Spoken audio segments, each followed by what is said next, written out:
राष्ट्रवादीने पुन्हा एकदा तुमच्यावर विश्वास टाकलेला आहे, तर काय कसं सांगा? नमस्कार, मी उषा ज्ञानेश्वर कळमकर, प्रभाग क्रमांक 3 अ मधून फॉर्म भरलेला आहे. आमचे नामदार अजितदादा पवारसाहेब असतील, पवारसाहेब असतील, त्याचप्रमाणे आमदार माऊलीआबा कटके असतील, तसेच माजी आमदार सुनील अण्णा टिंगरे असतील, यांनी आमच्यावरती विश्वास टाकलेला आहे. त्याचप्रमाणे मला तर गेली 10 वर्ष अनुभव आहे कामाचा, पण तरीसुद्धा तिसऱ्यांदाही मला परत या ठिकाणी अजितदादांनी माझ्यावरती विश्वास टाकलेला आहे आणि विश्वास टाकलाय.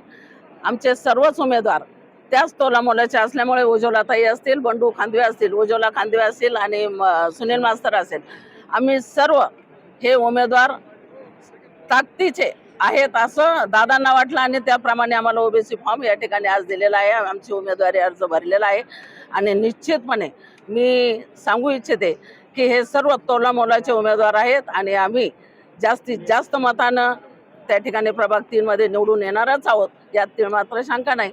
परंतु 4 मध्ये सुद्धा उमेदवार चांगले दिलेले आहेत. दादांनी त्यांच्यावरती सुद्धा विश्वास टाकलेला आहे. 3 आणि 4 हे दोनही प्रभागाचे उमेदवार जास्तीत जास्त मतांना निवडून येणार आहे, याच्यामध्ये शंका नाही. आणि सर्वच नागरिक असतील, आमचे खेशे आप्पा असतील, गरुड असतील, अर्जुन आबा असतील, यांनी आमच्या पाठीशी खंबीरपणे उभे राहिलेले आहे. त्यामुळे आम्हाला त्यांचा जास्त पाठिंबा राहणार आहे आणि सर्वच नागरिक आमच्या पाठीशी उभे राहणार आहे. का उभे राहणार आहे तर आमचं काम बोलतंय, आम्ही सर्व काम करणारे व्यक्ती आहोत. त्यामुळे सर्वच जनता आमच्या पाठीशी राहणार आहे आणि जनतेचा आम्हाला पाठिंबा आहे.